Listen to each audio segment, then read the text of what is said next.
ท่านผู้ชมมหาวิทยาลัยแห่งชาติสรุปซกศึกษา 2024-2025 และเปิดซกศึกษา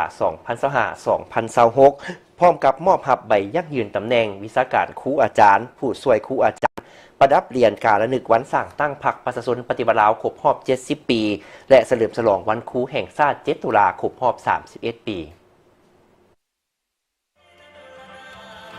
มหาวิทยาลัยแห่งชาติสรุปซกศึกษา 2024-2025 ได้จัดขึ้นในวันที่ 15 ตุลาคม 2025 ที่มหาวิทยาลัยแห่งชาติโดยการเป็นประธานของศาสตราจารย์ปริญญาเอกเดชานุราชแสนดวงเดชอธิการบดีมหาวิทยาลัยแห่งชาติมีคณะบดีคณะภาควิชาบรรดาองค์การจัดตั้งต่างๆพนักงานครูอาจารย์และนักศึกษาเข้าร่วมในพิธีได้รับฟังการสรุปรายงานเวียกงานหลายด้านปัจจุบันมหาวิทยาลัยแห่งชาติมีพนักงานครูอาจารย์ 1,455 ทานหญิง 697 ทานในนั้นมีพนักงานบริหาร 255 ทานเป็นอาจารย์สอน 1,200 ทานระดับการศึกษาของพนักงานและครูสอนรวมมีระดับปริญญาเอก218 ทานปริญญาโท875 ทานเหนือปริญญาตรี1 ทานปริญญาตรี323 ทานและอนุปริญญา38 ทานตำแหน่งวิชาการครูหัวมีขันศาสตราจารย์6 ทานหญิง1 ทานห้องศาสตราจารย์91 ทานหญิง19 ทานอาจารย์335 ทานหญิง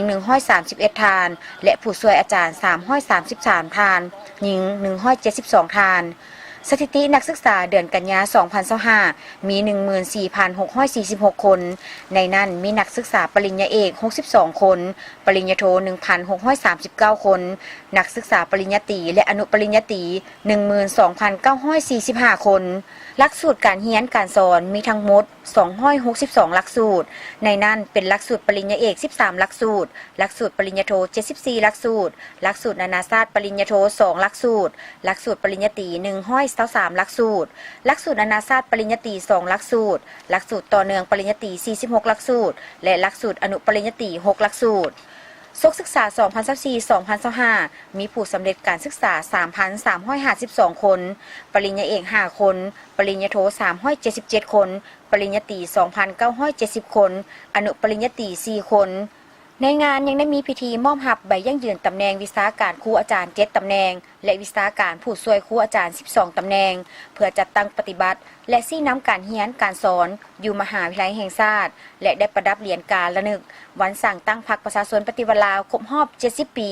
ให้แก่บรรดาสมาชิกพรรคพนักงานครูอาจารย์ที่มีผลงานดีเด่นหลายด้านในการจัดตั้งปฏิบัติหน้าที่ประกอบส่วนเข้าในภารกิจสร้างสรรค์พัฒนาประเทศชาติโดยเฉพาะเป็นพัฒนาเวียกงานการศึกษาอยู่มหาวิทยาลัยแห่งชาติท่านอธิการบดีมหาวิทยาลัยแห่งชาติได้ยกให้เห็นความหมายความสำคัญของวันครูแห่งชาติวันที่ 7 ตุลาซึ่งแม้นวันที่พวกเฮาชาวลาวทุกคนให้ความสำคัญเป็นพิเศษเป็นโอกาสในการแสดงความเคารพความรู้บุญคุณต่อผู้ที่ถ่ายทอดความรู้ได้เสียสละเพื่อภารกิจการศึกษาภารกิจสร้างสรรค์และพัฒนาทรัพยากรมนุษย์ครูเป็นแม่พิมพ์ของชาติเป็นผู้อุทิศตนเป็นพ่อแม่ผู้ที่สองถึงว่าจะบ่ได้ให้กำเนิดโดยกงแต่เป็นผู้บ่มสอนถ่ายทอดสติปัญญาความรู้ให้นักเรียนนักศึกษาโดยบ่หวังสิ่งใดตอบแทนมีแต่ความปรารถนาสิ่งเดียวคือให้นักเรียนนักศึกษาที่ได้ทำเรียนศึกษากลายเป็นคนดีมีความรู้ใหม่ๆมาพัฒนาตนเองครอบครัวสังคมและประเทศชาติ